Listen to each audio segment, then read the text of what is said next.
Asian Engineering dan jajarannya, hadirin hadirat yang dirahmati Allah Subhanahu wa taala. Laporan panitia Idul Adha 1444 Hijriah. Sebagai imam kita pada hari ini adalah Dr. Justin Gagaramusu SCMED. Khatib Dr. Insinyur Muhammad Nur Sangadidea, Associate Profesor Bidang Ekologi Manusia Fakultas Pertanian Universitas Tadulako. Jumlah kurban 60 ekor dan sapi dan 7 ekor kambing. Pertama adalah 1 ekor dari keluarga Profesor Dr. Amar ST MT IPU Asian Engineering, Rektor Universitas Tadulako. 2 BAU 3 ekor sapi. Fakultas Teknik 9 ekor tambah 3 ekor kambing. Fakultas Ekonomi 6 ekor sapi. Fakultas Hukum 4 ekor. Fisip 4 ekor. Fakultas Pertanian 3 ekor sapi. Fakultas Kehutanan 2 ekor sapi. Fakultas Kedokteran 1 ekor sapi dan 1 ekor kambing. Fakultas Kesehatan Masyarakat 1 ekor sapi. Bank Syariah Indonesia 2 ekor sapi. PT Bank Sulteng 1 ekor sapi. Masjid Baitul Ma'mur 10 ekor. Masjid Babul Ulum 8 ekor ditambah 3 ekor kambing. Masjid Baitur Rahman 4 ekor. Masjid Darul Hikmah 2 ekor sapi. Keluarga Profesor Sulaiman Mamar 2 ekor sapi. Keluarga Budi SPD MPD 1 ekor. Hadirin jamaah yang kami muliakan, setelah selesai mendengarkan khutbah rektor dan pimpinan keluarga besar Sivitas Akademika Unpad untuk merayakan halal bihalal dan silaturahmi di Gedung Islami Center.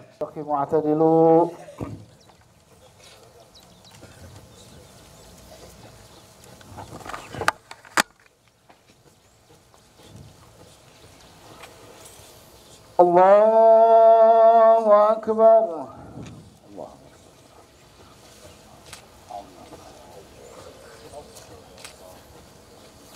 Allahu Akbar. Allahu Akbar. Allahu Akbar. Allahu Akbar. Allahu Akbar. Allahu Akbar. Allahu Akbar.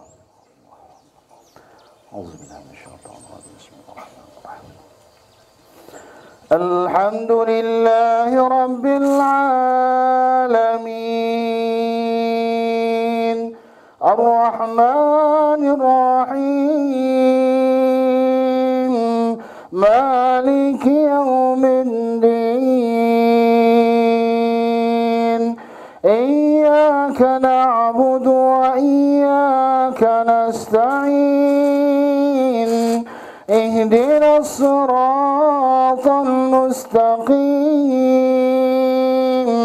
صراط الذين أنعمت عليهم غير المغضوب عليهم ولا الضالين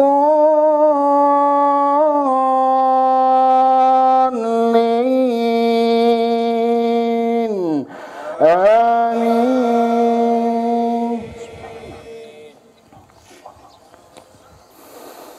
وإذ ابتلى إبراهيم ربه بكلمات فأتمهن قال إني جاعلك للناس إماما قال ومن ذريتي قال لا ينال عهد الظالمين. وإذ جعلنا البيت مثابة للناس وأمنا واتخذوا من مقام إبراهيم مصلى وعهدنا إلى إبراهيم وإسماعيل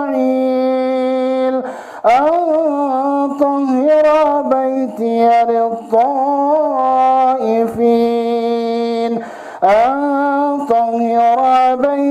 للطائفين والعاكفين والركع السجود.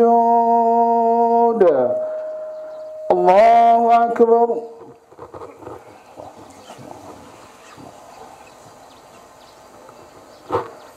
سمع الله لمن حمده ربنا الله أكبر.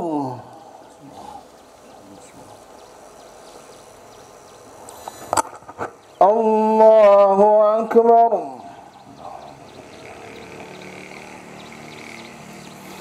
الله أكبر.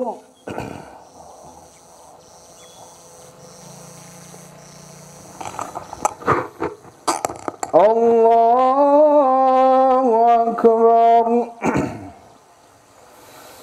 الله أكبر. الله أكبر. الله أكبر. الله أكبر. الله أكبر. الحمد لله رب العالمين الرحمن الرحيم مالك يوم الدين إياك نعبد وإياك نستعين اهدنا الصراط المستقيم صراط الذين أنعمت عليهم غير المغضوب عليهم ولا الضالين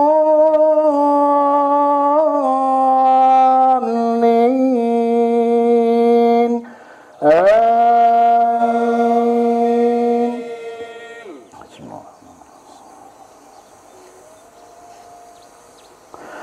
وإذ قال إبراهيم رب اجعل هذا بلدا آمنا وارزق أهله من الثمرات من آمن منهم بالله واليوم الآخر قال ومن كفر فأمتعه قليلا ثم أضطره إلى عذاب النار وبئس المصير.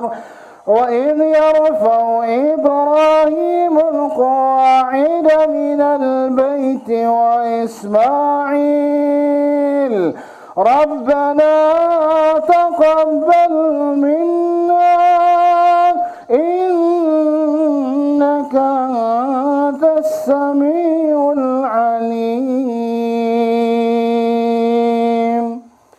Allahu Akbar.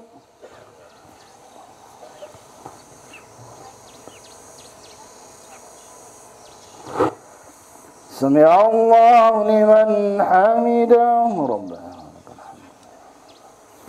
Allahu Akbar.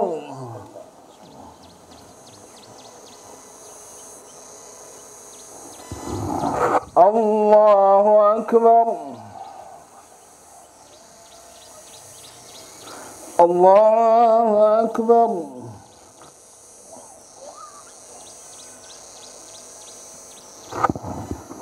Allahu Akbar.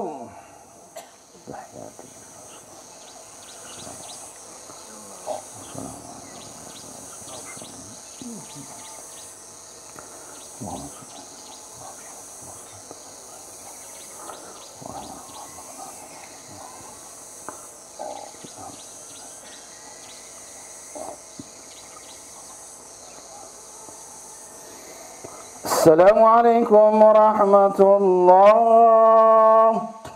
Assalamualaikum warahmatullah. Wa may yudlil fala hadiyalah. Asyhadu an la ilaha illallah wa asyhadu anna Muhammadan abduhu wa rasuluhu la nabiyya ba'dah.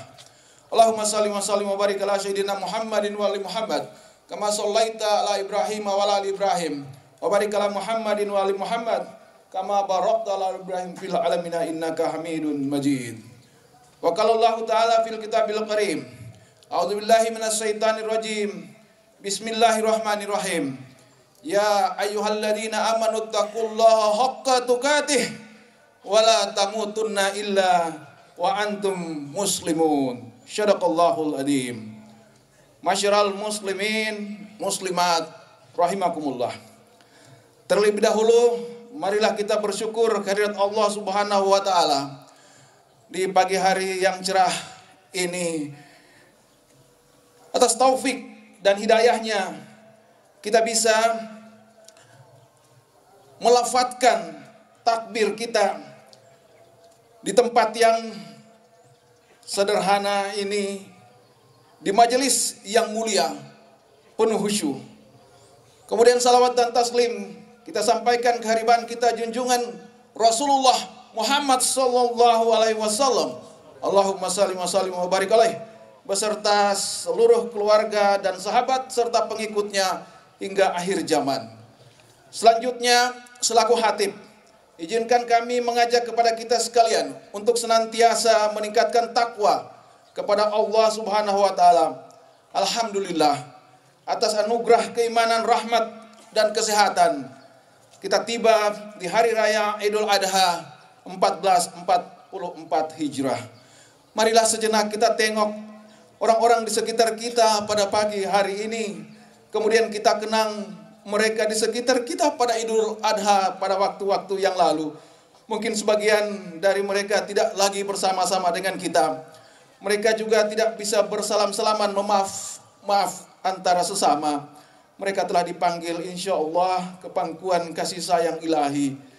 Apakah karena mereka sakit atau karena ditimpa musibah bencana Palu kurang lebih 5 tahun yang silam. 44 tahun silam, Nabiullah SAW memimpin sholat Id yang pertama. Ia mengungkapkan rasa syukurnya karena Allah Subhanahu wa taala telah menganugerahkan kemenangan dalam perang Badar. 68 tahun setelah itu, bangsa Indonesia memperingati Idul Adha sesudah melepas diri dari penjajahan dan menyatakan kemerdekaannya. Hari ini kita melakukan sholat Idul Adha lebih kurang 2 bulan sebelum memperingati kemerdekaan kita, dan negeri ini sedang membutuhkan nilai-nilai agung untuk generasi. Maka izinkan khatib pada kesempatan ini memilih judul membangun spirit keikhlasan dan keberanian berkorban untuk negeri. Allahu Akbar, Allahu Akbar, Allahu Akbar, walillahil hamd. Ada 2 peristiwa agung ketika umat Islam memasuki bulan Dzulhijjah. Pertama adalah haji dan berikut adalah pelaksanaan ibadah kurban. Peristiwa haji ini berawal dari perintah Allah Subhanahu wa taala kepada Nabi Ibrahim untuk membangun Ka'bah. perintah menunaikan ibadah haji ini. Kemudian kita sambut dengan kalimat talbiyah, labbaik Allahumma labbaik. Kami memenuhi panggilanmu dan laksanakan perintahmu. Bila kita bedah histori perjuangan Nabiullah Ibrahim alaihissalam, kita pasti takjub bagaimana keberanian luar biasa beliau dalam proses pencarian atau mencari Sang Khalik yang patut disembah. Dimulai dengan pergulatan pemikiran sekaligus membenarkan sabda Rasulullah SAW, ad-dinul akli. Agama itu adalah akal. Allah memfasilitasinya melalui penciptaannya. A'udzubillahi minasyaitonirrajim. Bismillahirrahmanirrahim. Syanurihim ayatina fil afq wa fi anfusihim hatta yatabayyana lahum annahul haqq awalam yakfi bi rabbika annahu ala kulli syai'in syahid. Kelak akan kami perlihatkan tanda-tanda kekuasaan kami di segenap penjuru alam semesta dan pada diri-diri kamu, agar kamu menjadi yakin bahwa Al-Quranul Karim itu adalah benar. Dan apakah tidak cukup aku, kata Allah, menjadi saksi atas segala sesuatu. Seorang ahli bedah berkebangsaan Prancis yang mendapat hidayah menunjukkan tanda-tanda kekuasaan itu lewat risetnya. Maurice Bucaille dalam bukunya Le Bible, Le Courant et les sciences modernes menganalisis dengan akal tentang penemuan mayat Ramses atau Fir'aun di Mesir. Para pemikir berkebangsaan Prancis juga mengakui keberadaan Tuhan dengan kata-kata, si vous pensez forcément, vous allez être obligé de croire le Dieu. If you think strongly, you will be forced to believe in God. Kalau kamu berpikir keras, kamu akan sampai pada kesimpulan bahwa Tuhan itu ada. Masyiral muslimin rahimakumullah. Kala itu kaumnya Nabi Ibrahim alaihissalam di bawah kepemimpinan Raja Zalim Namrud yang dikultuskan sebagai Tuhan dan patung batu sebagai simbol sesembahannya. Tidak terbayangkan bagaimana seorang anak muda bernama Ibrahim memiliki keberanian yang luar biasa melawan sang raja dan kaumnya. Apa yang dilawan bukan sekedar kebijakan, tetapi keyakinan. Lebih luar biasa lagi karena yang dihadapi lebih dahulu adalah ayahnya sendiri sebagai panglima kerajaan sekaligus arsitek pembuat patung. Ibrahim menghancurkan patung-patung itu dan menyisahkan satu patung yang terbesar sebagai testimoni. Di sini kita melihat Ibrahim muda mencoba menggunakan logika kecerdasan intelektualnya untuk menyadarkan kaumnya. Dengan akal dan logika argumentasi rasional yang cerdas, Ibrahim mengatakan bahwa patung besar itulah yang menghancurkan patung-patung kecil lainnya. Umatnya menjawab, bagaimana mungkin patung batu yang kaku dan mati itu bisa bertindak menghancurkan temannya sendiri? Lalu Ibrahim berupaya menyentuh kesadaran mereka. Kalau patung itu kaku dan mati, mengapa kamu menyembahnya sebagai Tuhan? Logika ini tidak lagi mempan, karena bukan soal pikiran. Daniel Katz, seorang pakar attitude Jerman, mengkategorikan tahapan ketiga dari 4 tahapan tentang nilai. Itulah yang beliau sebutkan dengan value expressive attitude. Bila value ini telah dipegang oleh seseorang atau sekelompok orang, logika tidak akan mempan menyadarkannya. Bahkan taruhannya mati sekalipun. Al-Quran menganalogikannya sebagai kekerasan hati dari kaum kafir. A'udzubillahi minasyaitonirrajim. Bismillahirrahmanirrahim.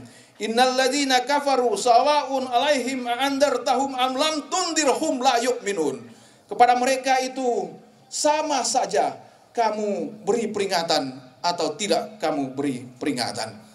Allahu Akbar, Allahu Akbar, Allahu Akbar, walillah ilham. Konsekuensi dari tindakan perlawanan luar biasa tersebut, maka Namrud membalas dengan hukuman yang juga luar biasa. Ibrahim dibakar hidup-hidup untuk memberikan efek jera kepada umat pada saat itu. Tapi ketika hukuman itu dijalankan, Allah menyelamatkannya dengan perintah kepada api. Wahai api, dinginlah dan selamatkan Ibrahim. Ya narukni barodan wassalama ala Ibrahim. Spirit keberanian dan keikhlasan berkorban ini kemudian diwarisi oleh para pahlawan bangsa kita hingga kita merdeka. Uraiannya menjadi relevan karena sedikit hari lagi kita akan memperingati hari kemerdekaan Republik Indonesia. Sebuah kemerdekaan yang dicapai melalui perjuangan selama beratus tahun lamanya. Namun pada saat ini Indonesia pasca kemerdekaan dihadapkan pada beraneka ragam krisis, mulai dari krisis ekonomi, krisis alam, sampai krisis kepercayaan dan moralitas.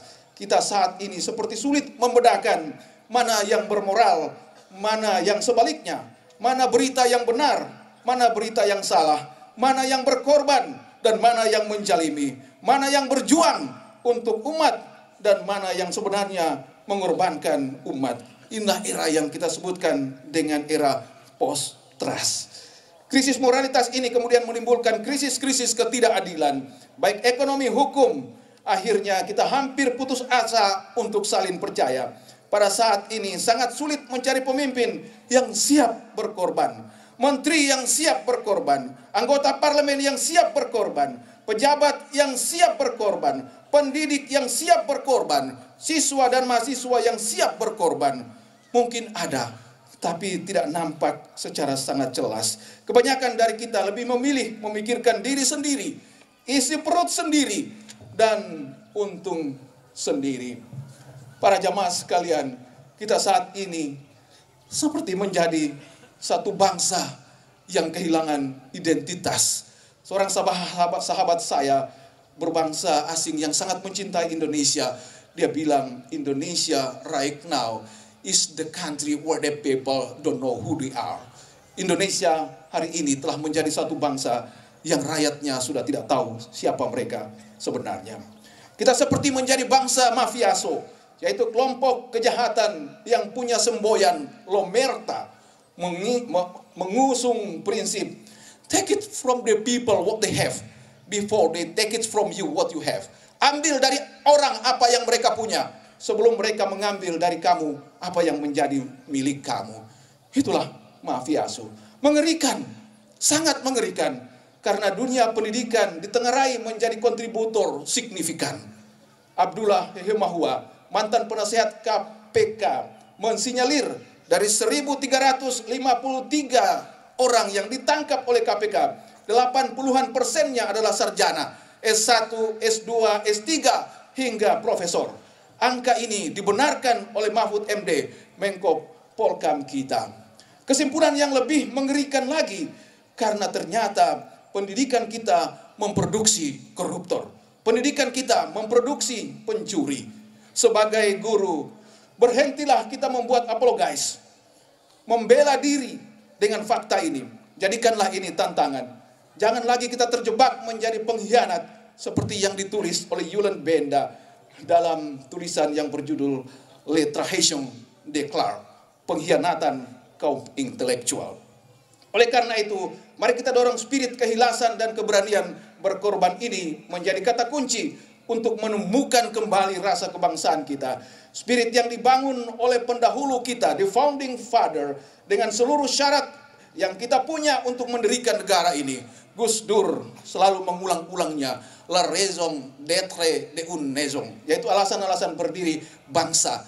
Dan Soekarno dalam pidatonya di depan BPU PKI beberapa saat menjelang kemerdekaan Indonesia, dia juga berucap le désir de vivre ensemble, yaitu keinginan kita untuk hidup bersama dalam satu bangsa. Masyarul muslimin rahimakumullah. Izinkanlah pada bagian yang hampir akhir dari khutbah ini, Khatib ingin melihat sisi yang lain dari kehidupan Nabiullah Ibrahim alaihi salam. Beliau adalah sosok keluarga yang belum dikaruniai keturunan dalam waktu yang sangat lama. Dengan doa dan kesabaran yang sangat tinggi, akhirnya Allah memberikan seorang anak laki-laki yang diberi nama Ismail. Di saat inilah cobaan datang silih berganti, bukan saja Ibrahim, tetapi juga kepada istri Siti Hajar dan anaknya Ibrahim. Ketika Ibrahim masih balita, Allah memerintahkan Ibrahim untuk meletakkan istri dan anaknya di padang tandus tanpa bekal yang memadai. Istrinya menerima dengan ikhlas setelah mengetahui bahwa hal itu adalah perintah ilahi. Ketika bayi Ismail menangis kehausan, ibunya harus berlari dalam jarak hampir kurang lebih 1,5 kilometer bolak-balik karena melihat air dari jarak yang jauh. Di bawah terik matahari kota Mekah dan permukaan batu yang caras dan panas dan tajam, Siti Hajar terus berlari hingga 7 kali. Bagi mereka yang pernah menunaikan ibadah haji, pasti menjadi saksi bagaimana beratnya medan, baik iklim maupun batuannya. Kita tentunya bertanya, bila beliau, Siti Hajar, berhenti pada lari yang pertama, kedua hingga keenam, tentu beliau tidak temukan air jam-jam yang sebelumnya hanyalah fata morgana. Lantas kita juga bertanya sebagai intelektual, akan berapa kalikah Siti Hajar merencanakan lari bolak-balik tersebut? Dari Bukit Safa ke Marwah, Hakul yakin, Hatib berkeyakinan beliau akan berlari tanpa batas hingga kematian sebagai bentuk cinta seorang ibu kepada anaknya. Di sini kita bersaksi betapa keikhlasan, keberanian, dan pengorbanan dahsyat hadir pada sosok seorang perempuan agung, Siti Hajar. Allahu Akbar, Allahu Akbar, Allahu Akbar. Ketika Ismail tumbuh menjadi remaja, datang lagi cobaan yang lebih berat. Nabi Ibrahim diperintahkan untuk menyembelih anak satu-satunya yang ditunggu dengan sabar dalam waktu yang sangat lama. Namun perintah ini disambut dengan ikhlas yang sangat agung oleh anaknya Ismail. Ini terjadi saat ayahnya merundingkan perintah Allah ini dengannya. Di sini kita melihat ada ajaran tentang demokrasi dicontohkan. Sejarah menceritakan proses dialog tersebut di dalam kitab Syafwatun Tafasir karya Syekh Ali Asyabuni. Hatib ingin mengutip beberapa bagian. Diceritakan bagaimana Ismail bermohon kepada ayahnya saat beliau akan disembelih agar mengikat tangan kuat-kuat supaya tidak bergerak. Ismail juga meminta agar ayahnya menyisingkan lengan baju agar darahnya tidak mengenai baju. Saya khawatir kalau ayah pulang dan ibu melihat percikan darah di lengan baju, maka akan sedih dan tidak ikhlas. Nabi Ismail alaihissalam juga berharap agar ayahnya mempertajam pisau dan mempercepat proses penyembelihan. Segeralah pisau itu melempel ke leherku agar kematianku tidak terasa. Ismail juga berpesan, apabila ayah pulang dan bertemu dengan ibunda, maka hendaklah menyampaikan salam takjim bahwa dirinya sudah menghadap Allah terlebih dahulu dengan harapan dipertemukan di surga.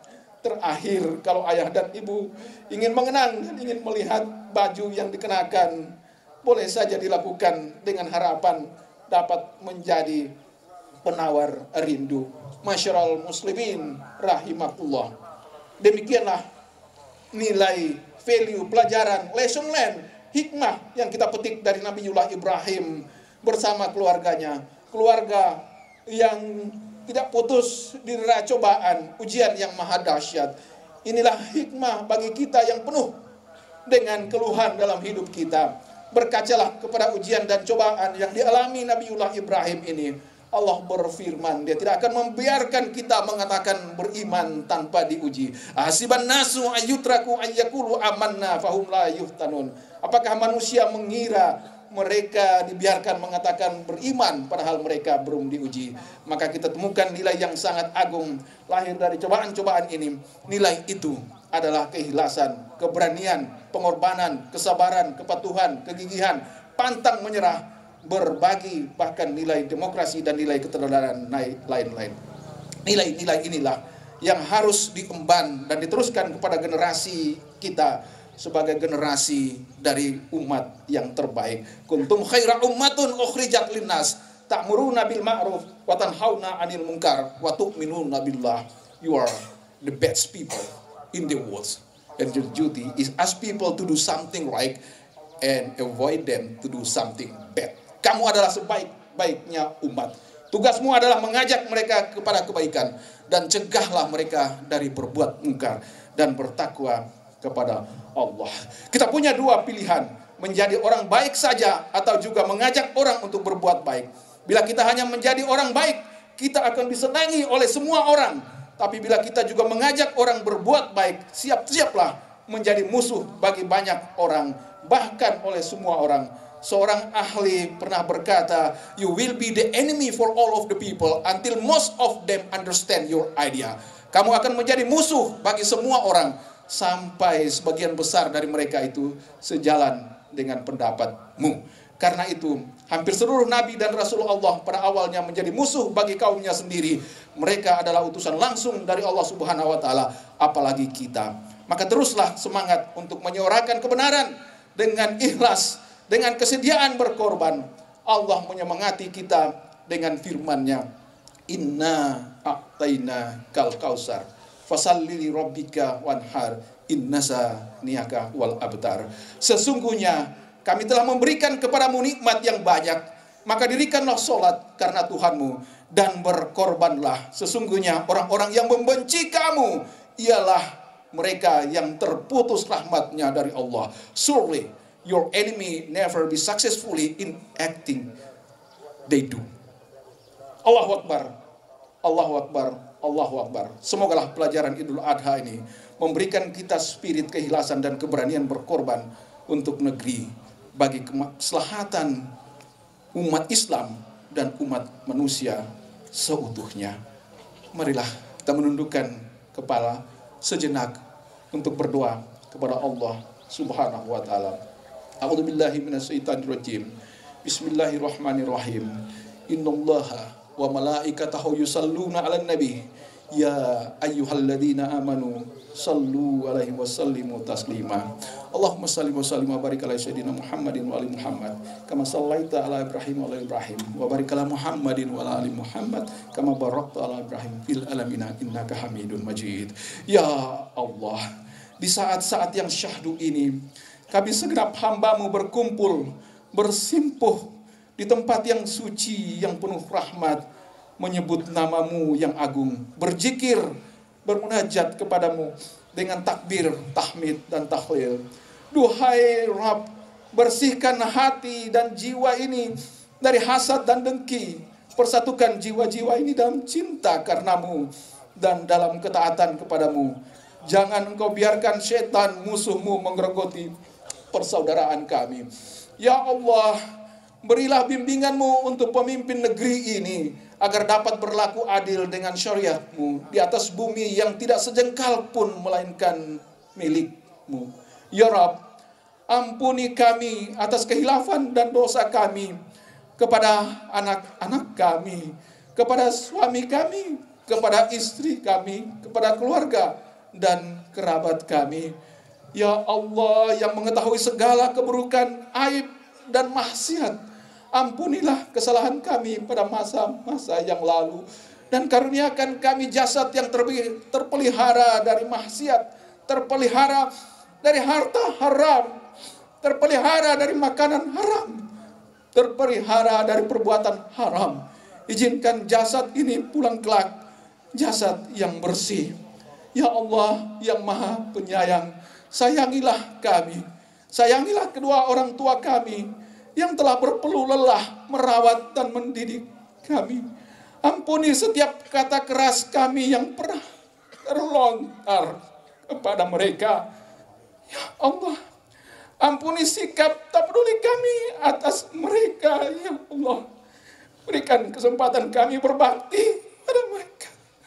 Lembutkan hati mereka untuk kami agar ridha mereka mengantar kami kepada ridha-Mu. Ya Allah. Dan di antara mereka ada yang telah Engkau panggil karibaan-Mu. Mereka mungkin anak kami, mereka mungkin istri kami, mereka mungkin suami kami, mereka mungkin ayah kami, mereka mungkin ibu kami. Berikanlah kekuatan keikhlasan kami untuk berucap inna lillahi wa inna ilaihi raji'un. Basuhlah mereka dengan kelembutan, ampunan dan rahmat-Mu. Pertemukan kami dengan mereka dalam kenikmatan surgawi. Ampunilah dosa-dosa mereka. Jadikanlah kuburan mereka luas, ya Allah. Terang benderang, kuburan yang sejuk, kuburan yang menggembirakan, kuburan yang membahagiakan dengan cahaya kasih sayang-Mu. Ya Rabb, bukakan pintu hati kami agar selalu sadar bahwa hidup ini hanya singkat, hanya Engkau tahu kapan ajal menjemput kami. Jadikanlah sisa umur menjadi jalan kebaikan bagi ibu bapa kami, bagi istri dan suami kami, bagi anak-anak kami, bagi keluarga, tetangga, masyarakat, dan makhluk Allah lainnya. Amin. Ya Rabbal Alamin. Rabbana atina fid dunya hasanatan wa fil akhirati hasanatan wa qina adzabannar. Subhana rabbika rabbil izzati amma yasifun. Wassalamu alal mursalin. Walhamdulillahi rabbil alamin. Wabillahi taufiq wal hidayah. Wassalamualaikum warahmatullahi wabarakatuh.